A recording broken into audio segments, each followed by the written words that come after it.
The Overland Route, the Transcon, and the Sunset Route, all legendary monikers for legendary railroads. While the western United States has many, one road in the east stands out from the rest, the Water Level Route, the glorious backbone of the famed New York Central Railroad. Today, the Water Level Route serves as the Chicago line for both CSX and Norfolk Southern as a result of the Conrail split, with the NS flag flying high over the busier western end from Cleveland to Chicago. In this rail fanning trilogy, we'll be taking a detailed look at the Indiana segment of the line, from the open fields near the Ohio border to the industrial heart of Chicagoland. This is a detailed and comprehensive look into one of America's proudest railroads, the Chicago Line, a railroad superhighway presented by the Thornapple River Rail Series.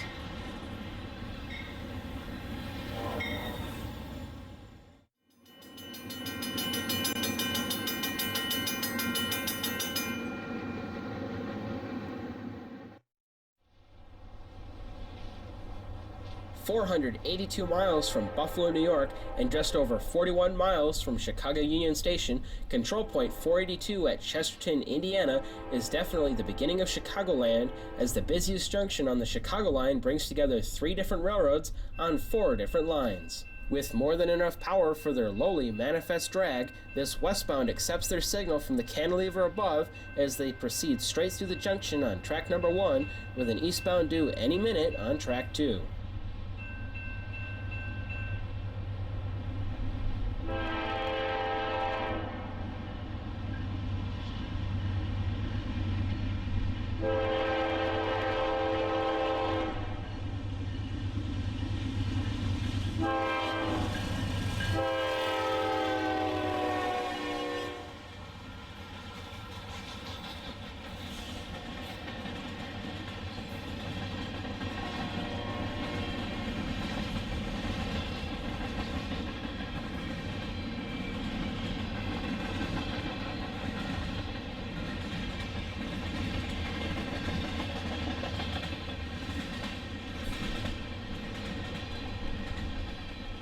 From above, it's easy to see how the connecting railroads are laid out.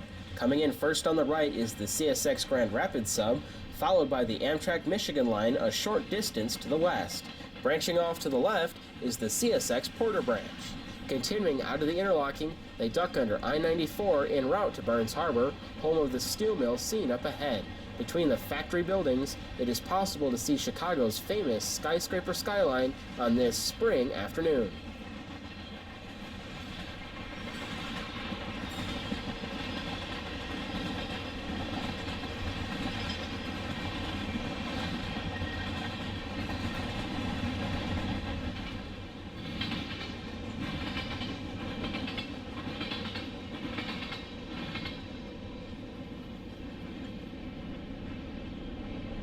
As promised, the next eastbound arrives as the westbound clears up, keeping up with the tradition of rapid-fire trains on this section of the railroad, with upwards of 100 trains per day passing through this junction.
Of the 3 connecting lines, the Amtrak Michigan line is currently the busiest, with 8 daily Amtrak trains and an NS local train operating out of Burns Harbor. From above, we're following Amtrak's 364, known as the Blue Water, en route from Chicago to Port Huron, Michigan. Like the Wolverine trains, the Blue Water makes the hard left turn here at Porter to enter the old Michigan Central main line towards Detroit via Kalamazoo, Battle Creek, and Jackson. Ultimately, the Blue Water will strike off onto the Canadian National at Battle Creek for the remainder of their run, but for now they'll be on the 110-mile-per-hour passenger corridor that is today's Michigan line all the way to Kalamazoo.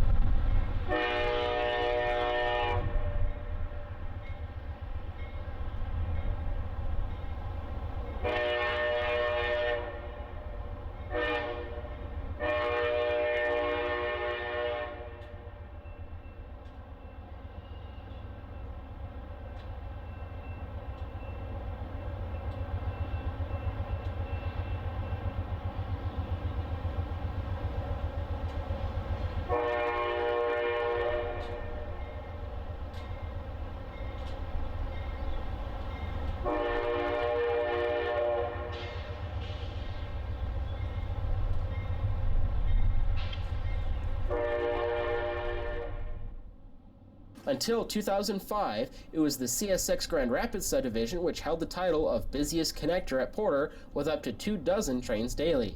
However, it was at that point that the Canadian Pacific switched from the CSX to the NS as their bridge between Chicago and Detroit.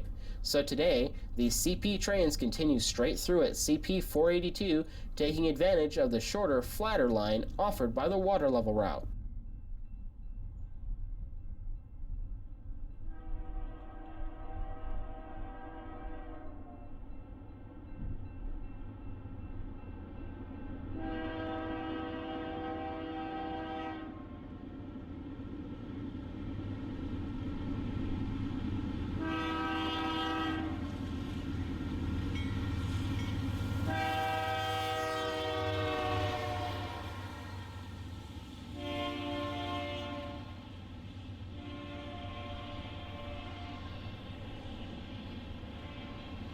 Meanwhile, crawling out of Burns Harbor and headed for the Michigan line is NS Local B05, which today includes a loaded rail train for the Amtrak maintenance program. Norfolk Southern owns the freight rights on the Michigan line, dating back to Amtrak's acquisition of the line from Penn Central in 1976. It was not included in Conrail due to its lack of online and overhead freight traffic, so Amtrak acquired the line, but Conrail kept the rights to what little freight was present, an agreement conveyed to NS as part of the Conrail breakup in 1999.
Since the aforementioned loss of the Canadian Pacific trains, the CSX Grand Rapids sub has been reduced only to its online traffic, which today consists of Amtrak's Pere Marquette service, a manifest train to and from Bar Yard, and unit coal trains for Consumers Power. Trains off this line have always used the water level route to access Chicagoland, and so the CSX-operated coal train will cruise down the Chicago line until CP 509, where it will join the Belt Railway to head for the BNSF at Cicero.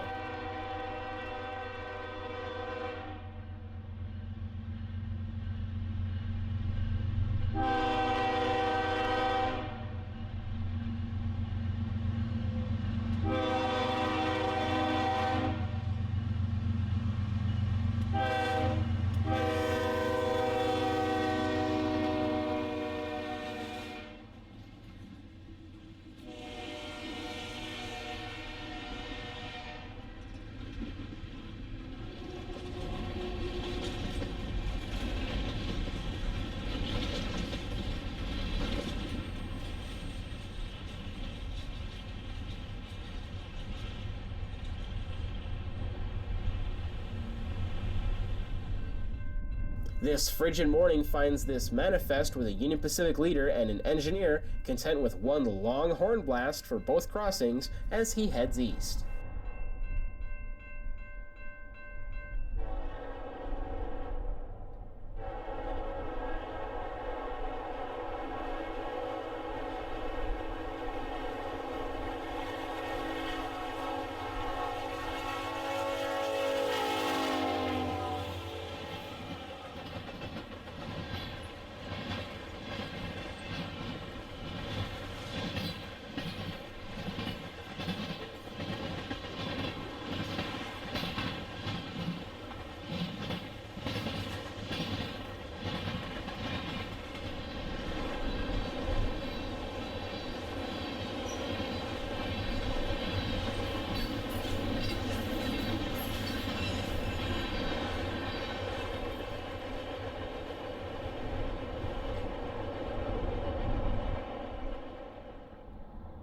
Just before sundown, an eastbound unit coal train for the Detroit Edison Company strolls through with the SD70 ACEs at full bore in an attempt to keep decent pace with 18,000 tons and 7,000 feet of train behind them.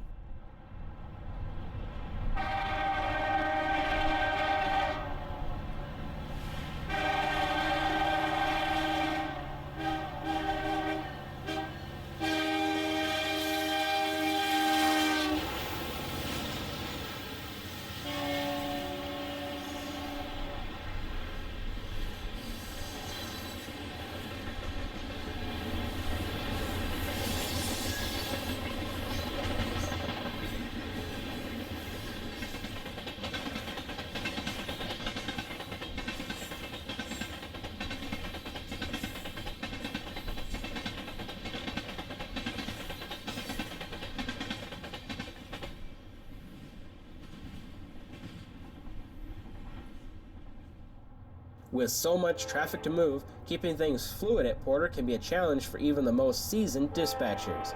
This is especially true in the evening when Amtrak sends 3 eastbound trains out of Union Station back to back to back. These trains of course expect preferential treatment, and so the dispatchers must often get creative to keep their signals green. The first 2 trains in the lineup are the 354 Wolverine and 370 Pere Marquette, which both turn off track 1 at Porter. Therefore, a common tactic is to run the Amtrak parade east on track 1 while westbounds lumber over to track 2, as we see here at Porter.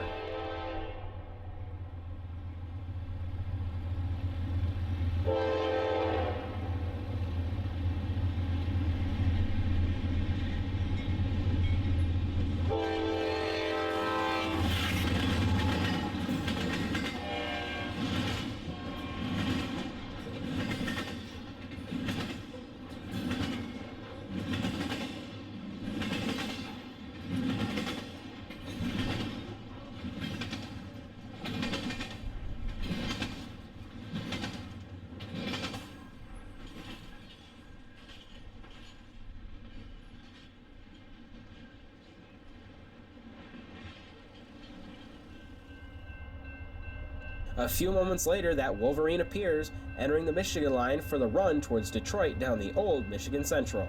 After the slow-speed connection, the engineer puts the power down on his P-42 now that he's in that 110-mile-an-hour territory as he heads up towards his next stop at Michigan City.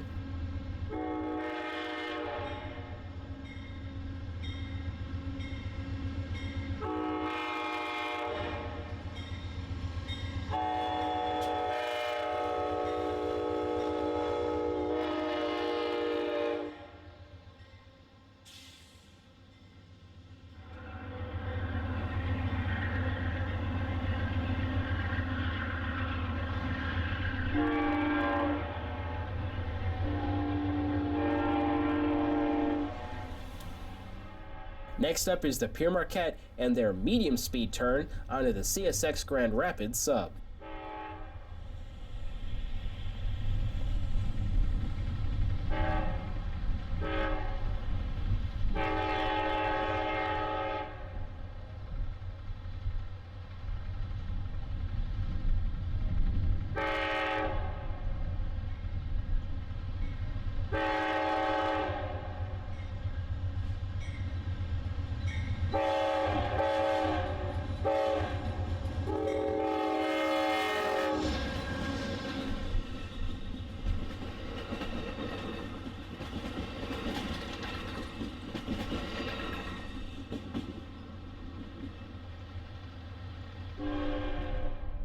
Finally, the Capital Limited arrives as the sun ducks below the treetops. While they're not changing railroads, they still get to cross over back to Track 2, setting the railroad back to its normal operational cadence, preferring right-hand running.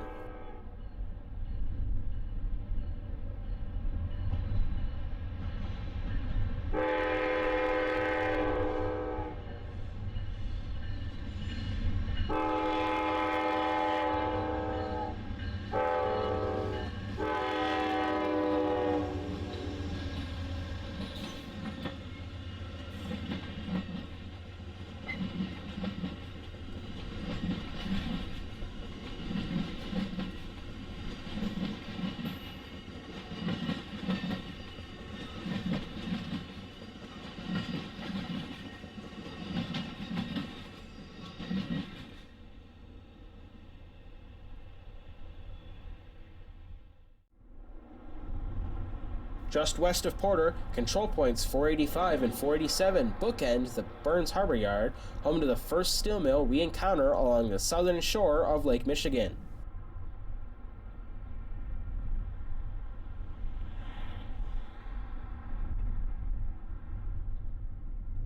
To handle all of the steel mill traffic, along with other online business as distant as New Carlisle, the yard is a fairly busy place for a yard of its size. Out on the main line below, Amtrak's eastbound Blue Waters skates along at track speed, but will find restrictive signals ahead for their turn at Porter.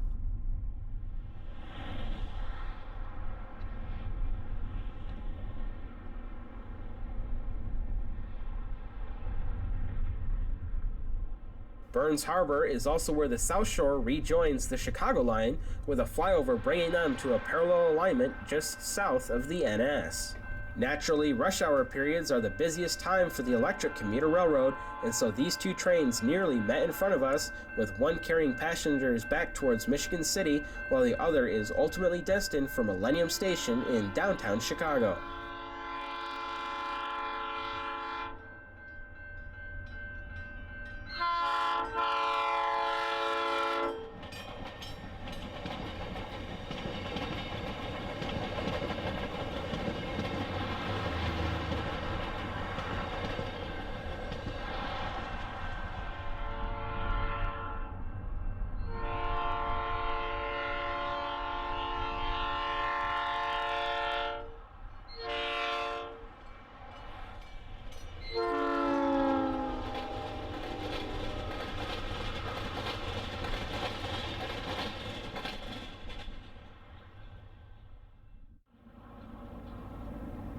A short jump to the west brings us to milepost 488 and the South Shore's Ogden Dune Station, which provides a great opportunity to watch trains on this section of the line. Somebody has put their own touch on the measured mile board here, reminding crews to send measured smiles, whatever that means.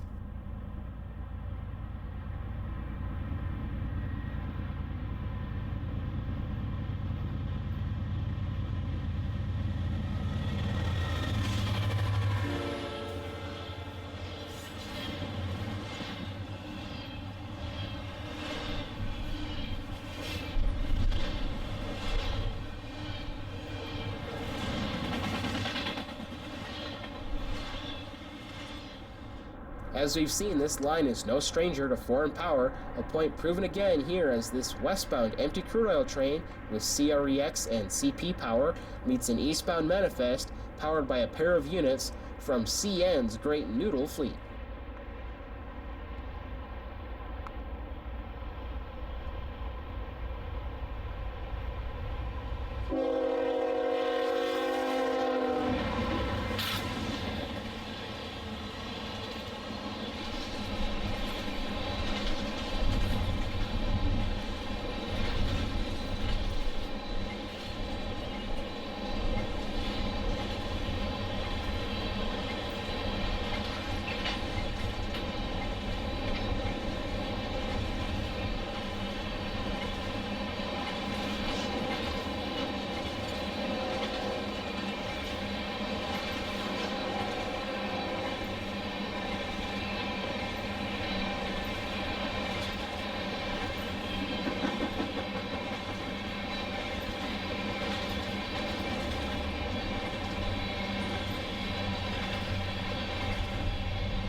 A short while later, an eastbound South Shore commuter train with the railroad's new bi-level commuter cars eases towards their station stop, while an NS runs a mile of international containers westward.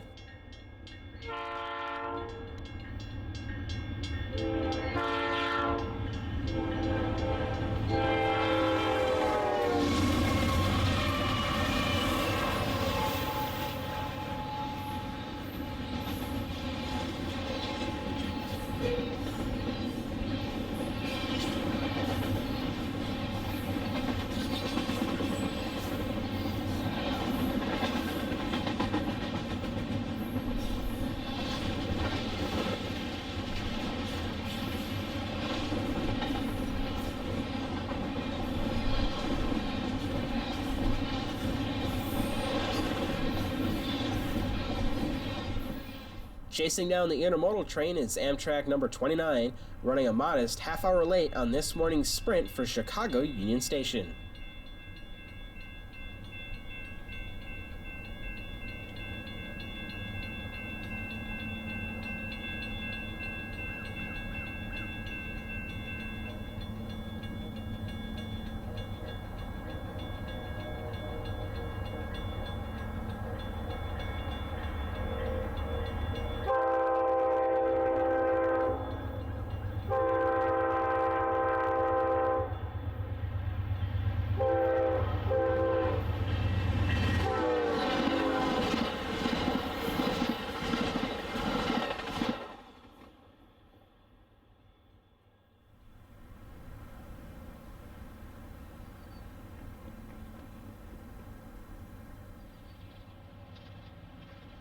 The next eastbound is soon to appear, with a pair of Union Pacific SD70Ms leading empty auto racks towards Detroit for their next load of new cars, trucks, and SUVs.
A short time later, the final westbound rush hour offering of the South Shore line hustles to their station stop here at Ogden Dunes.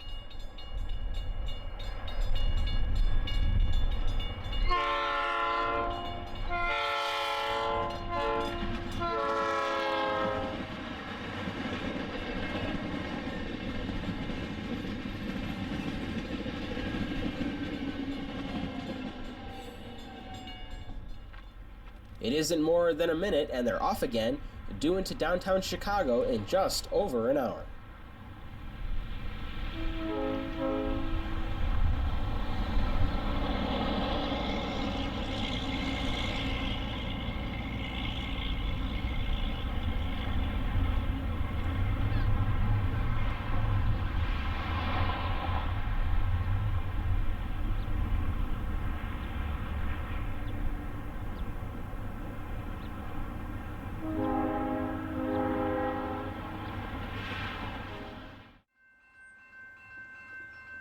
Between Burns Harbor and East Chicago, the railroad cuts through a region split between steel mills and nature preserves.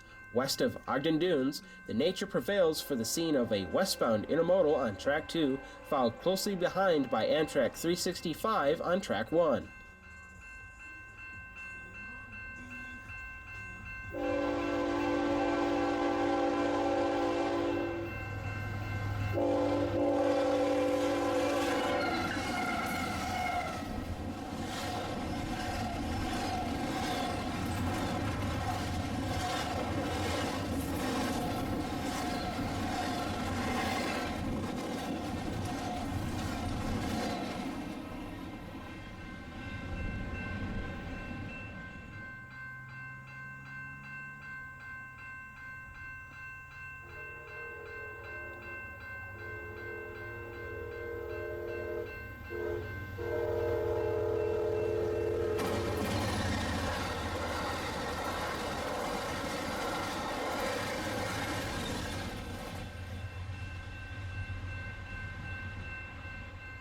A key goal of the Indiana Gateway program was to construct additional track where low-priority trains could be parked to clear the railroad's hotshot traffic. The formerly uncontrolled siding at Miller was upgraded and lengthened, with its east end becoming the new control point 490.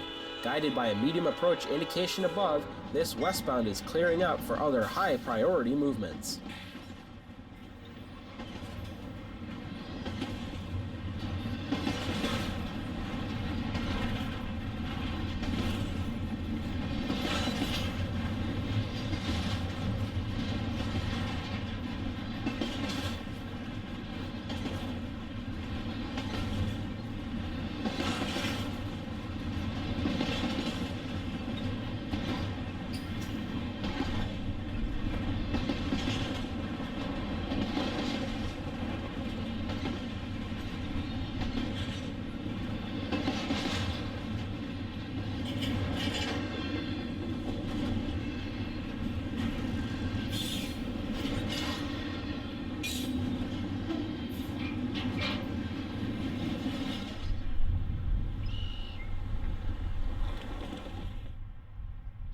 As soon as the intermodal is completely in the siding, the dispatcher has the turnouts thrown back to their normal position and cues up a clear signal for Amtrak number 371.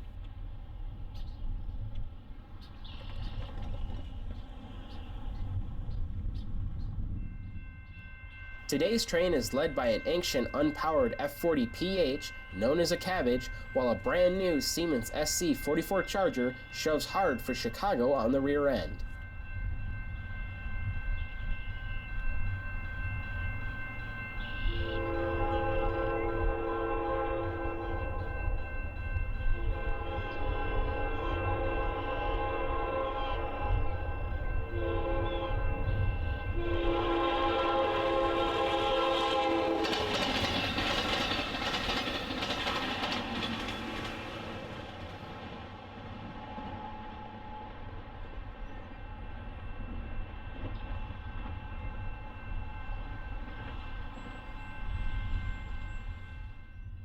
About 15 minutes later, the true utility of the upgraded siding is on display as two of NS's hotshot intermodals make it 3 wide here at Miller.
At Gary, the Chicago line is joined by the CSX Bar subdivision, CN's Kirk Yard, and a South Shore freight branch line.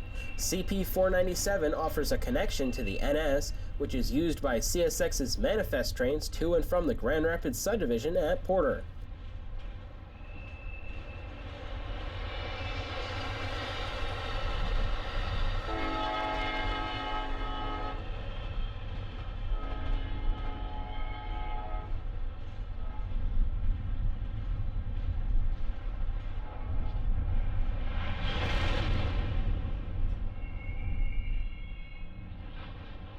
Powered by another duet of Union Pacific Power, this eastbound manifest is fresh from interchange and will head for Elkhart to be reclassified into new trains destined for all corners of the NS network.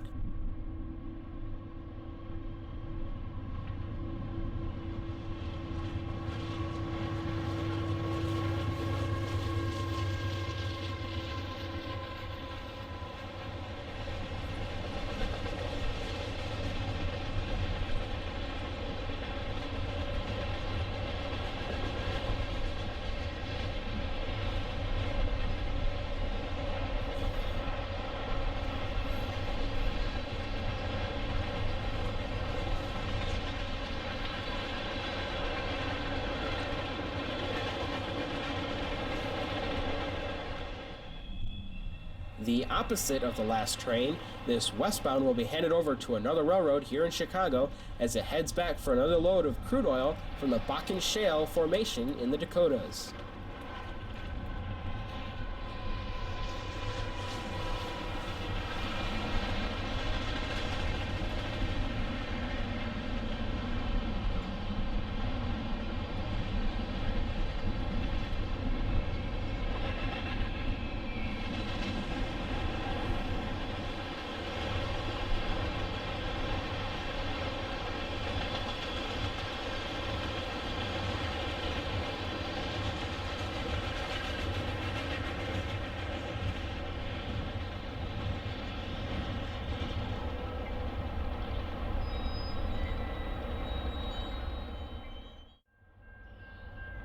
At milepost 500, Clark Road grants access to the still parallel CSX and NS, where the NS has installed another controlled siding between CP 497 and CP 500 as part of the Indiana Gateway project.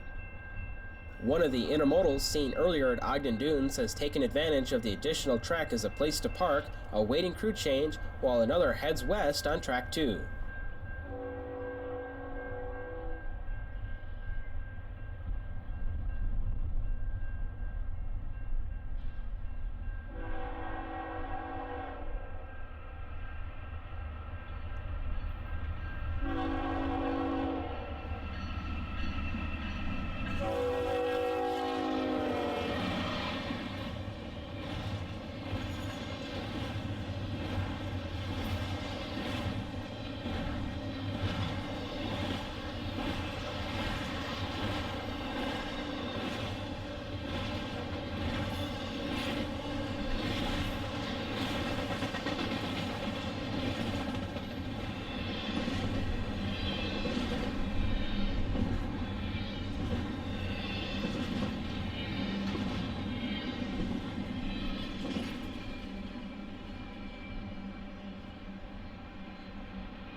Rewinding back to 2016, we find NS and their contractors working to install the third track where none existed before. There are a few temporary signals installed, along with the new long-term cantilever holding the intermediate signals over all 3 tracks. In the distance, one can see all the way down to control point 497. This westbound is working under slow order through the work limits and also preparing to stop ahead at control point 501.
As they clear up the crossing, another train appears on the flyover to the west. The flyover is CN's primary access to Kirkyard, and that manifest represents the next round of cars to be pushed over the hump, where they'll be sorted into trains for all parts of CN's transcontinental network.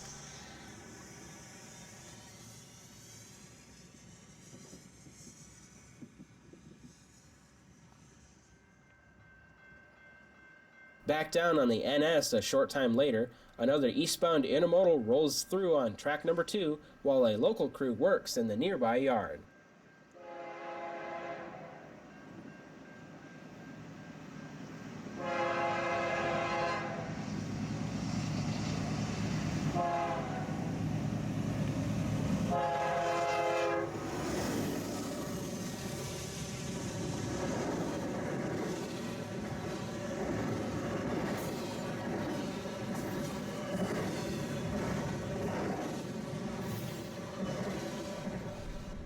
Back to 2018, and another westbound intermodal has come up and stopped on track 1, clear of the crossing.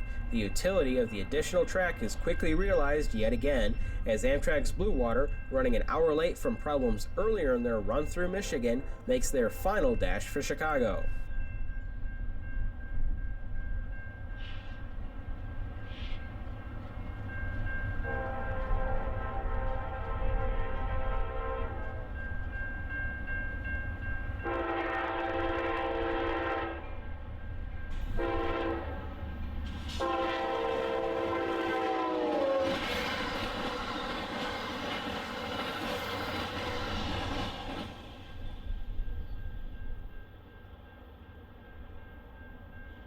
A 100 feet to the south, the CSX bar sub isn't quite as busy as the NS, but still plays host to several dozen trains per day as this westbound is getting underway after a brief pause to wait for signal clearance.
As the CSX drag clears up, the CN makes an appearance on the overpass above Clark Road, with a road train doubling up for departure.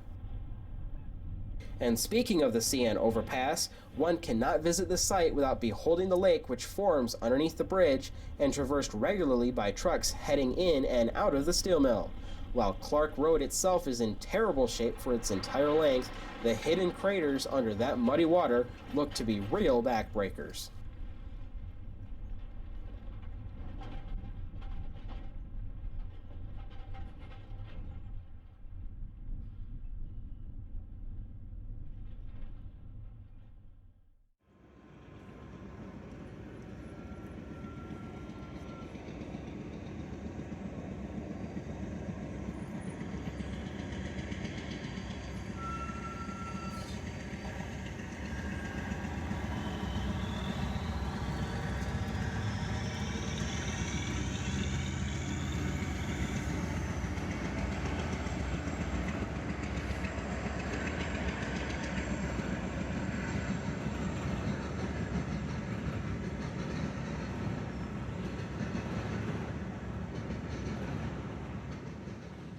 Control points 502 and 503 collectively make up the interlocking plan at Hick, which cuts through the sprawling inland steel complex now owned by Arcelor Metal.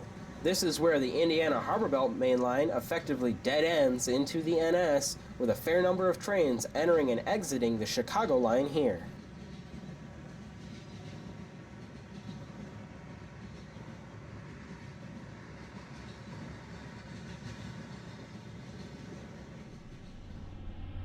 This westbound crude oil train is continuing straight through on the Chicago line, where after crossing the Diamond it will cross the Indiana Harbor Canal Bascule Bridge, which thankfully does not need to open as often as some of the other bridges around Chicagoland.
The highlight of this gritty place are the steel bottle trains, which use specialized cars to ferry molten steel between the mills. Coming off the Indiana Harbor Belt main and crossing over the NS, these unique cars use 12 axles each to spread out the load and are separated by buffer cars as well.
While the conductor hits the ground to realign several turnouts, it's easy to catch a glimpse of the heat coming off the cars despite their insulation.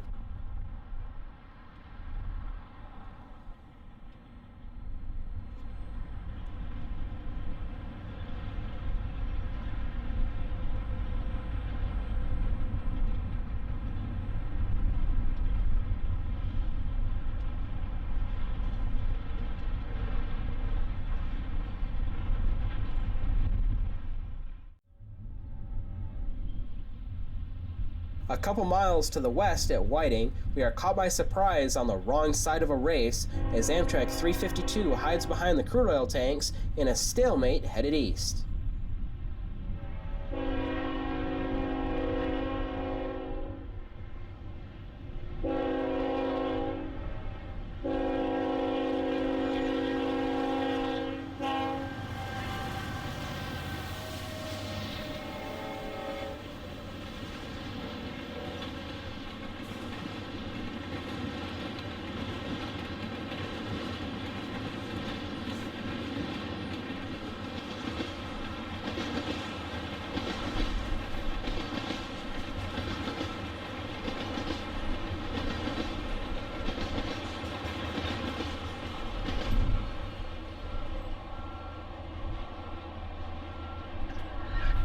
As we can see, the NS is busy dropping ballast for a new sidetrack here, which will help serve the BP oil refinery just out of frame to the right.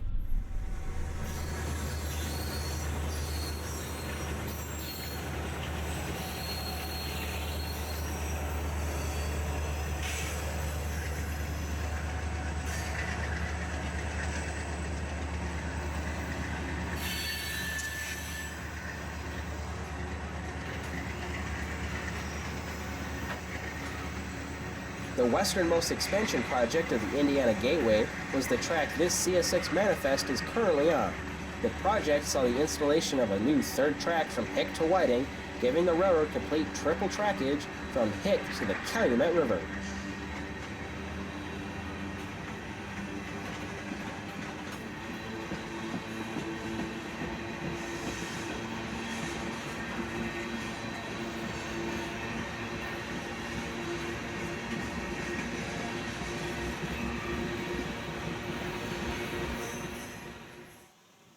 The S-curve here is actually a relatively recent development, as the original New York Central alignment continued straight ahead at this point through where we are standing currently. However, with the Pennsylvania Railroad joining from the south and running parallel to downtown, the decision was made following the Penn Central merger to consolidate the trackage. This was simply accomplished by adding this S-curve, then abandoning the New York Central to the west and the Pennsylvania to the east. As a result, today's trains swing off the original water level route here, and so this Wolverine will follow Pennsy rails the rest of the way to Chicago Union Station.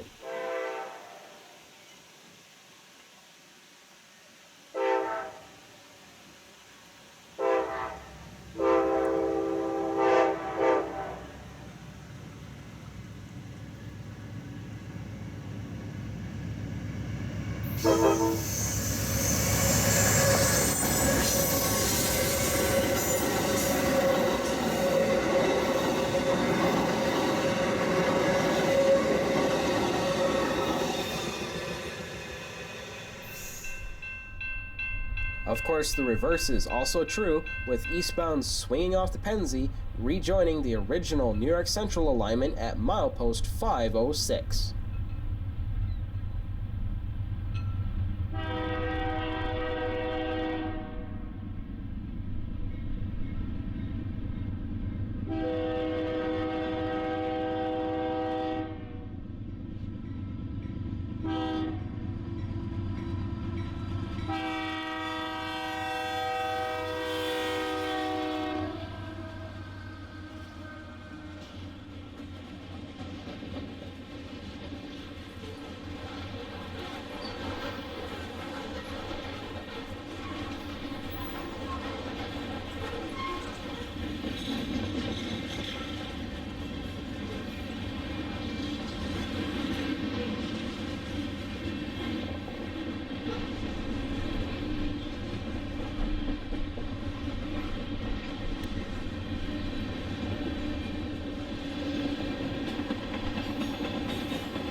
As part of the trackage consolidation, mileposts were reassigned on the Pennsy to reflect the line's new status as the west end of the water level route.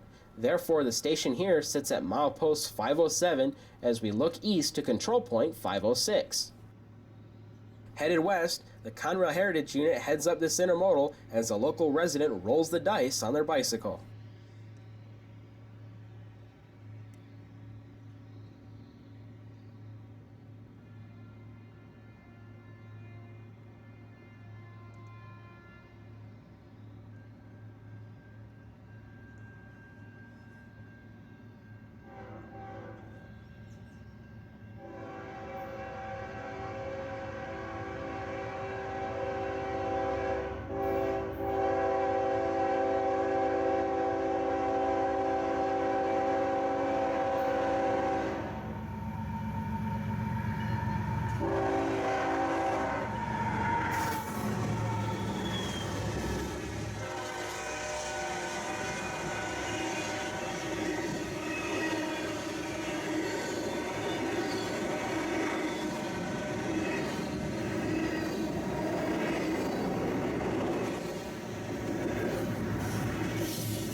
Both CP506 and 507 were significantly upgraded as part of the Indiana Gateway triple tracking project, with brand new signals and additional crossovers thrown in for good measure. This stack train has just originated from the Park Manor Yard at CP509, and so the dispatcher takes the opportunity to line him over to Track 2, clearing the way for Amtrak 353 to arrive a short time later.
Known officially as Hammond Whiting, the station might sit on a busy railroad with 14 Amtrak trains per day, but that does not make it a busy place. Despite a long history of passenger service on both the New York Central and Pennsylvania Railroad, long-distance passenger trains haven't stopped since 2005.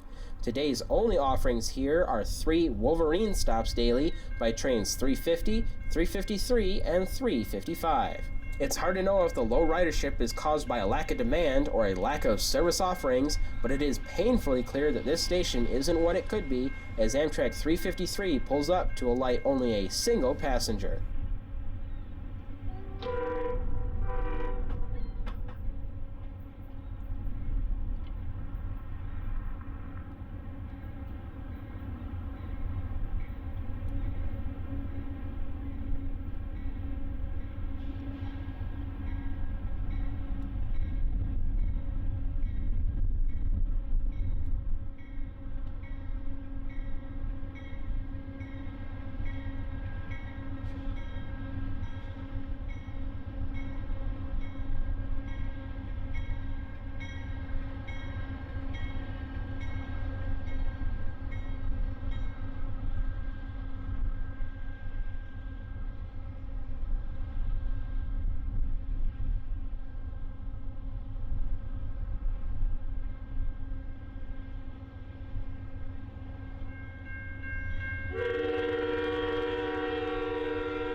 We have finally left the state of Indiana and are now in Illinois and the city of Chicago itself.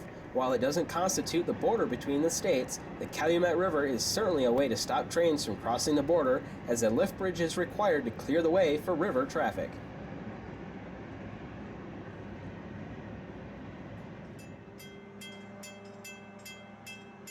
Waterborne vessels have the legal right-of-way, which often forces the railroad to halt as ships like the Ashtabula, freshly unloaded upriver, heads downstream for Lake Michigan.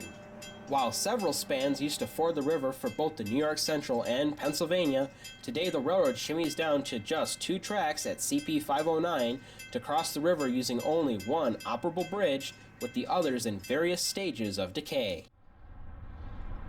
With a forest of concrete and steel obstructions, the air is the best way to view the action here. At left is the Chicago Skyway, a toll road owned by the city of Chicago. For this eastbound intermodal, crossing the river carries no fare but is markedly slower over the old bridge and through the twisting control point as the railroad fans back out.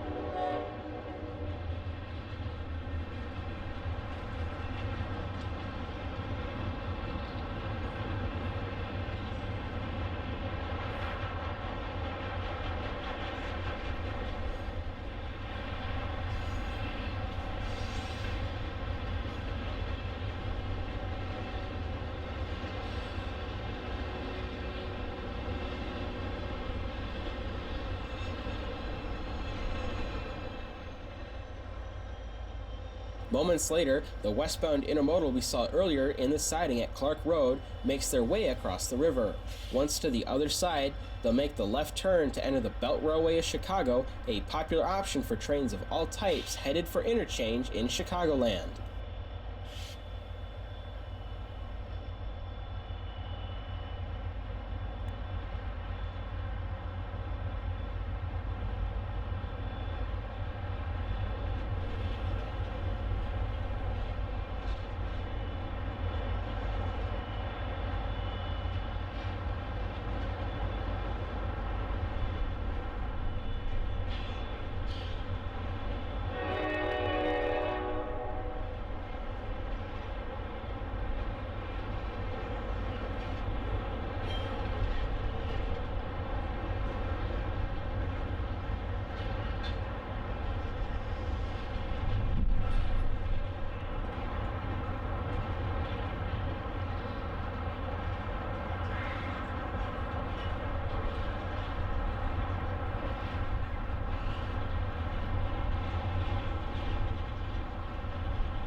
Beyond the bridge, the Chicago line continues towards downtown on an entirely grade-separated right-of-way, eventually dumping into Chicago Union Station, where Amtrak ownership finally takes over.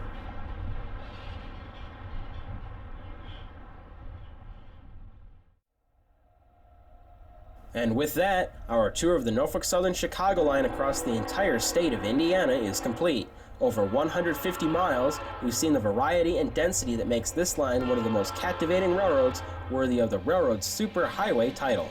With an illustrious past and bright future, the water level route across Indiana continues to see increasing traffic both on the freight and passenger side of the coin. With the Indiana Gateway and Elkhart to Goshen expansion projects complete, this line can now handle more gross tonnage and more passenger trains much more efficiently, ensuring its place as a major artery in and out of Chicago for the foreseeable future. Thanks for watching this special superhighway edition of the Thornapple River Rail series. If you enjoyed seeing the Chicago line in great detail, don't forget to like, subscribe, and leave any questions in the comments below. Copyright by Alex Christmas as the Thornapple River Rail series in 2018, all rights reserved.